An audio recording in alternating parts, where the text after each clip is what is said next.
Hey everyone, welcome to the channel. This is part 2 of Road to NIMAC. So if you watched the first part, you saw that we just ripped the cage off the RS1, got it kind of ready to go. Well, I kind of was lazy and didn't film last night, and I had a buddy over, and we just started doing stuff. So let's kind of do a quick recap on what we've done so far. So this is what we got so far. Got the main hoop, and this looks way off. That's because the seat's sitting in there all wrong right now. We got the main hoop, and we got the runners going back. Here's the weird part. This tube right here, cope to cope, is 23 inches. That tube over there, 23 inches exactly. This tube right here is not cockeyed. It's true to its 90s. And there is a huge gap. Like, it doesn't make sense to me. So, what we're going to do, I'm going to shave that one down over there. And then hopefully we can just kind of mix and match these right here to let this sit like it should. But yeah, so as you can see, it is super tight to the seat. But this is far enough back. Let's see if I can get a good angle here. It's far enough back from where my head actually sits. And then we're going to have another tube come up here and then hit down and nail right in there. Hopefully that'll give us enough headroom. But yeah, this is what we got going so far. So I'm going to get everything kind of unpacked in here. I just kind of threw everything in the shop last night. Just to kind of wrap up. It was pretty late and I didn't really want to mess with everything. So I'm going to get everything set back up and we'll go from there. Alright, so I kind of forgot to record everything. So this is the first bend right here. This is going to be the A-pillar up by the cab. And it's only a 45-degree angle. And I already bent the thing, but I'm just double checking that's where it's at so our next mark will line up perfectly.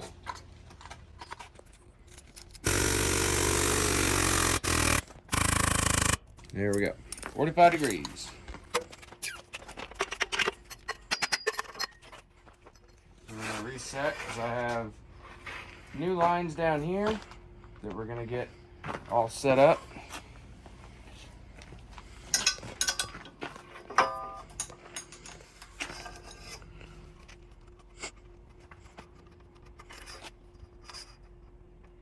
Right there. So on this end, it's like pretty much all that's here. Raise field, whatever you call it. So, get that nice straight.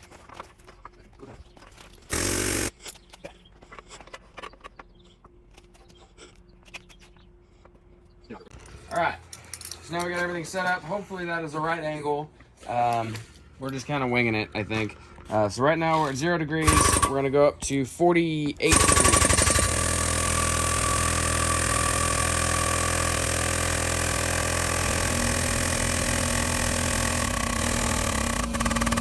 Alright.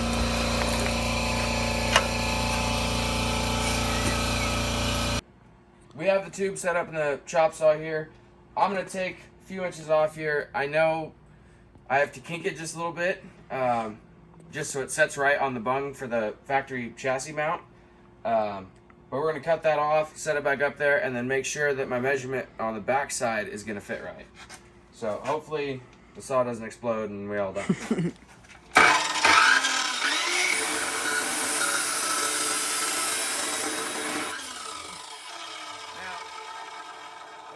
Cut that, you're probably questioning my shop attire, but I'm not getting paid to do this, and I'm at my house, so I'm going to be comfy with my personal shop attire. Yeah. Alright. In theory, if I bent this right, this line right here will line perfectly up with that bar up there. In theory. So once we set this up there, if I cut this right, it'll set right on that line. Let's see. Put this thing right in here.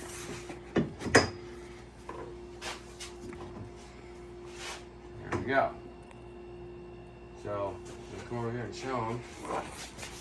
This line, as soon as we cut all this stuff here, this line will line right up with all that. Alright, so we got this other tube up here. One of these measurements is wrong, so I'm going to mess with that for a little bit to get this a little bit more leveled down, because right now it's pretty tall.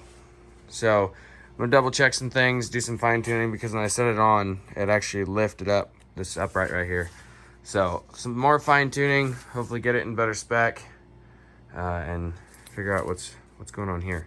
So I'm gonna put my camera on the charger, and we'll be back once I figure this out. All right, well, after spending like an hour and a half shaving every little end, and I know there's perfect techniques to do this stuff every time, I just haven't done this in a long time. I mean, my last project was a 240 over here, and there's not much complication to that. But I'm kind of a freak when it comes to the neatness, so I'll throw this level up here and give you guys an idea. But I'm gonna just give you a quick overview of what we can see right now. I'm gonna close my garage door, and there's a lot more lights on this other side over here. So I'm gonna do that so you guys can get better quality video of what's going on here. But I'll show you guys just real quick the back section from the back while my welder and bender aren't in the way. So here is the back part. And now I know these two top bars look like they're kicked out, and they are. Mainly because if I were to roll that over enough to meet this perfect deal right here, I feel like it would be a weak point. Now I know it's a side-by-side and whatever, but just not a fan, I don't think. So I know what you're probably thinking, these top tubes, they kick out. It kind of makes like a U almost. I did that for a reason, mainly because this second hoop that's going to come up from over here, I'll kind of explain all this here in a second, but there's going to be another hoop that comes up here, and it'll all look okay in the end, I promise. So yeah, here's a quick overview from the rear. I'm going to close the garage door, but I have to put my welder and my bender in here, so you won't get the best shots from back here because I won't be able to get back here. So yeah. All right, now that we have way better lighting, give you guys kind of an idea. So it's hard to really see here, but this bar goes up and then that bar kicks out. Same with this one, goes up, kicks out. But everything's tacked up for now. I might move some things around, I'm not sure yet. These are not tacked, I left those alone just to kind of move things around. But like I said, it's pretty perfect. And then where's my big level? Even that guy up there on this big level, this top bubble is for different stuff.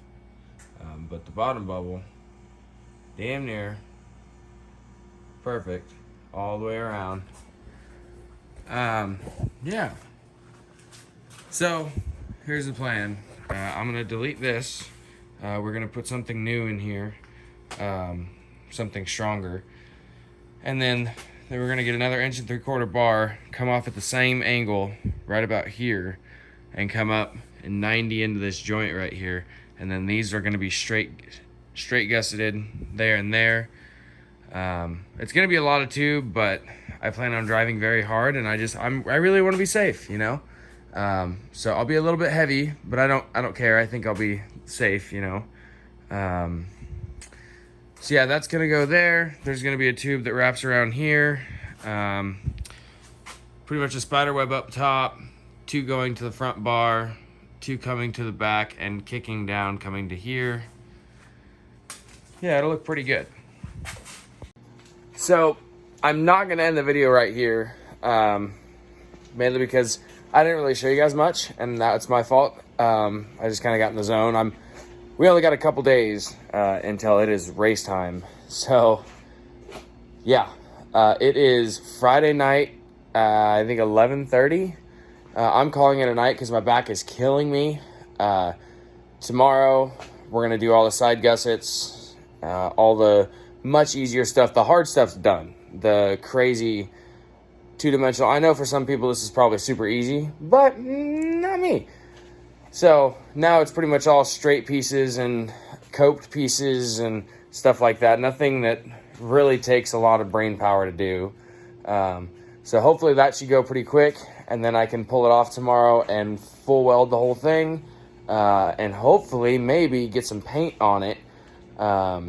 And then while the paint is drying, in another video, we will do, I got new brace plates, all this stuff out here. Blower motor for my fan unit for the helmet. And then under here are billet tie rods. So there's lots of stuff we got to get done on this thing. Oh, and I have to put the window nets on. Hopefully those show up tomorrow. Yeah, and then we got to do a bar from here down. Same on the other side to catch the window nets across. It's going to be wild.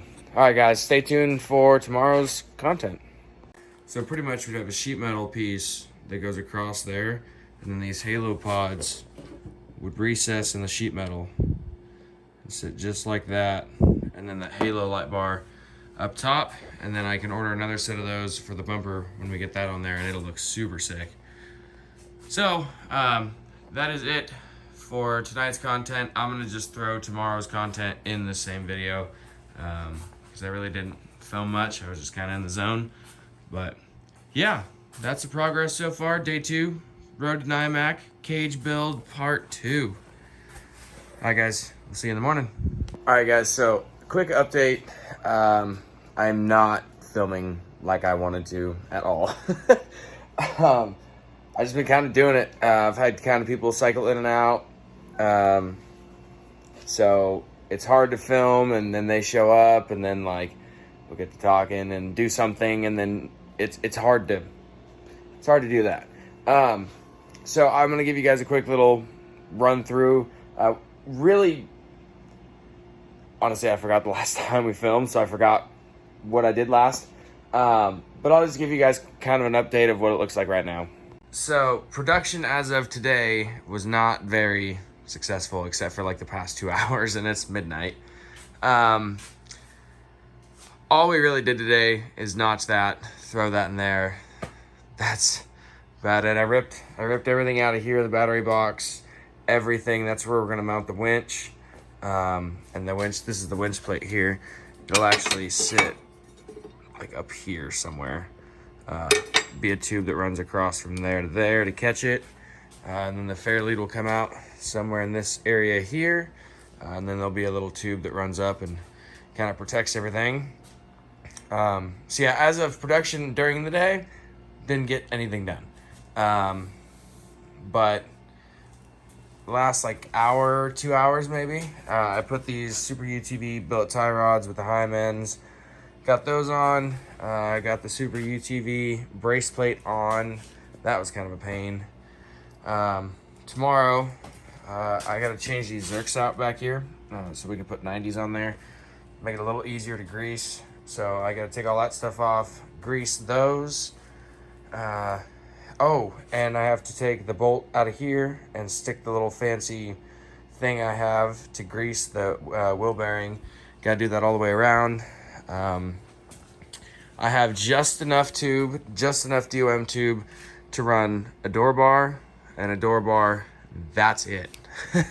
Pretty much I kind of screwed myself because I can't get DOM tube until Monday. Tonight is Saturday night, so I have a whole day to waste. We have 3 days. Wednesday we're leaving, so Sunday, Monday, Tuesday, and then we gotta leave. And we got a door hinge, so let's see if I can hold this right. Yep, other way. There we go. So this will weld onto a tube here, and the door will open, right? And then we got a latch. It's gonna go up here like such, and then a little pin goes through there and catches the door. Also, got some tube connectors. I think we're gonna run these right here. Just for the second hoop that's gonna run here, it'll be disconnectable. So pretty much I will update you guys as much as I can. I will film as much as I can. I just can't guarantee much because I'm a one-man band for the most part. Buddy Brian has been coming over and really helping me out. I kind of messed my back up. So I'll film as much as I can. But all right, guys, I have a little bit of time to do some filming here. So I'm going to do a quick grease on this. I have to change this grease zerk out and hopefully put a 45 in there so it's a little bit more accessible at the track. We're going to pull this whole brake assembly off to get in there to grease the wheel bearing with this Havoc little deal here, Havoc Industries. 44 mil for Turbo S and RS1s. great little tool, absolutely must have for the toolbox. So I already kind of got everything off here. I pulled the caliper off. This nut was already loose, and I'm like, yeah, you know, I should do some filming. So we'll go ahead and get everything off here. It's a little trick to get this washer out, get a dead blow, and just smack this axle. Pops right out. Otherwise, you'll be there a while trying to get that thing. Maybe if I can grab it. Nope. Damn.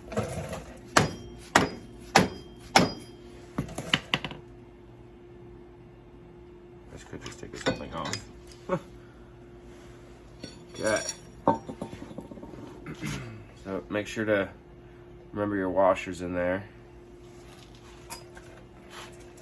And then all you do is you get your Havoc tool here. Make sure it's not full of crap.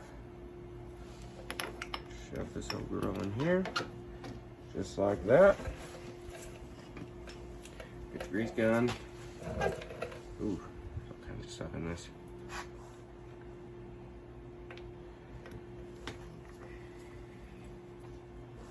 Then I give it about 5 pumps.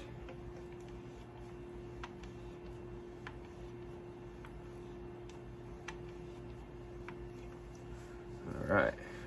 And there's probably some specification somewhere that you're supposed to put X amount of pumps, but I don't know how much I should put in there, and I don't want to blow an oil seal out because I don't really want to replace an oil seal. So, yeah.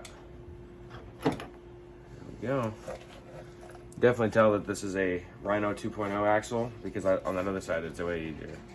All right, so now that we got the Havoc little grease deal in there, got the wheel bearing greased. I like to put a little grease on the axle shaft splines, just because.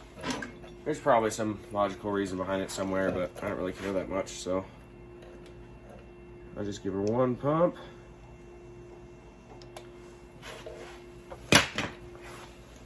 Spin all that goodness around. You know, you could be lubed up in one spot, but you can be dry in another spot, and that's not okay. That's just not a good deal. So time to put our brake back on. More grease in there. Just had a grease rag. Yeah.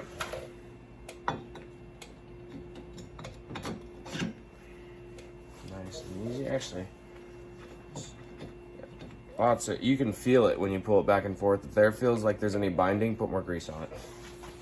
At least, that's my saying, at least. And then I don't remember the other side having 2 washers, and I'm not real sure why this side has 2 washers, but we're gonna put them in there because that's how it was. And I don't have time to mess with stuff like that right now.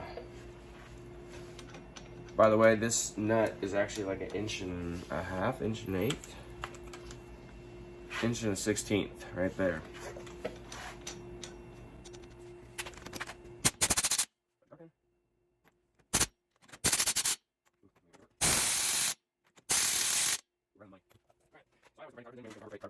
I know it's backwards in the screen, but yeah, the cotter pin kit over at Harbor Freight's like 10-15 bucks, and it's a 550 piece. So we'll just go ahead and do that because I don't want to lose a race because a cotter pin broke because I didn't replace it. You know, that's just stupid. So drop this in like that, turn it sideways. Like that. That's about the stupid long ones, is they're really easy to bend. Now you can take a look at this. Right down. Right down. Okay. There you go. Make it look like an anchor. Alright. Now we're going to pull this grease zerk off. And hopefully that 45 will fit in there. On the other side, I actually had to use the Dremel and file down part of the 45 because it was hitting right here. So hopefully that's not the case. Alright, so this is actually All Balls Racing ball joint on ORB upper and lower control arms. So the one they give you on here, the grease zerk, is an 8mm. I'm going to go ahead and take that out. And then this is just a little pack I picked up at Harbor Freight. Actually, it was Tractor Supply for like $5, and I used the 90s down on below here. So The only one I had left is a 45. So hopefully this works. And this 45 on here is a 9mm. That's going to work out just perfect, because this brake caliper scraper sits right about here, but it's when you turn is the problem. So let's get our brake caliper back up there. And I make it a force of habit, because I do this so much, that every time I take this brake caliper off, you get a C-clamp and you just push your pads backwards. That way when you go to reassemble everything, you're in a vibe, you're throwing it all back together, you're happy. You don't get caught up just having to push these back on. So I think I'll rock right in the way here. Here we go. So when I'm tightening the brakes down, I always like to just use a normal ratchet and not an impact, because brakes are a very major part of what you're doing. So if there's something wrong with them, you should be knowing about it. And it could be as simple as maybe the impact had a bad day or something and it wasn't running the torque you think it should have been running, or it strips it out or something. You know, I just like to use, you feel a lot better by hand. You're not quite as fast, but you'll be perfect every time. There we go. Nice and tight. Can we still get to the grease zerk? Yes. Now, let's see if we can cycle the steering. See if it hits anywhere. No, nothing. Yeah, it hits it just a little bit right here. Right on the inside there. So we might actually end up dremeling some of that out eventually. So, put grease gun into that. Alright, so now that we have the upper and lower ball joints greased, the wheel bearing greased, I'm going to go ahead and throw everything back together. Quick, simple, easy job that you should do every time you do your maintenance. It takes about 30 minutes per side just to double check you got your grease. You get to see all your mechanical stuff here, make sure it's all intact, because it's pointless to be broke down on the side of the trail because something's worn out because you haven't taken care of it. Come on, don't be doing that. So next on the agenda today, I think we're going to be doing some door bars. That'll be here in a little bit, and we'll do a little different filming on that. But all right, guys, quick little update. It's like 11:30 Sunday night. I'm calling it a night. I'm dead tired. Didn't get much in the way of the cage done. We got the full winch system mounted, got the first part of the battery tray started. Tomorrow I'm going to get tubed first thing in the morning, like 8 o'clock, and then hopefully I'll be able to finish the roof out, but I'll give you guys kind of a quick little tour of what's going on here. All right, so the whole front end's taken apart right now. But as you can see, the winch is up in there. And over here, this is where you change it. It's engaged. That's disengaged. Very accessible. And then we're gonna put the whole front clip back on. We have the hole cut out and everything for that, and then we'll run some tubes to protect everything. Got one side of the door bar done. And just perfect cope. Like, look at that, just perfect. So then I gotta get another stick so we can do some stuff up here, some stuff back here. Got a bunch of parts. Blower motor for the helmet, tear-offs. This helmet's kind of pissed me off because this Zamp or whatever, they send you everything for the blower part, but they don't send you any screws. So that goes like that, right? They didn't send me any screws. So that kind of screwed me. Tear-offs, blower motor, hose thing. Got fire extinguisher mounts, so I actually need to go to Walmart tomorrow and buy some fire extinguishers. So I'm gonna go ahead and end the video right here, guys. Make sure to tune in for the next video. I'm pretty tired, I'm ready for bed. Yeah, tomorrow marks 2 days before NIMAC Rock Race in Idaho. And we still have finished the door bars, window nets, the door hinge and everything, that whole side. Finished the roof, finished the back gussets, finish the battery box, rewire everything, finish the front tube, hopefully be able to run something for the back tube for a bumper. Yeah, there's a lot of stuff that needs to be done here. So hopefully we get her done and she'll look the way it needs to look for the race. Like always, guys, make sure to like and subscribe to the channel. Make sure to follow all of this content. If I get a decent rating on this stuff, who knows, might actually start doing some vlogging. I have a lot of builds, LS240, 327 Camaro that's gonna push like 600-700 horse. Yeah, lots of cool stuff. So make sure to subscribe, leave a comment down below, and we'll catch you guys in the next video. Deuces.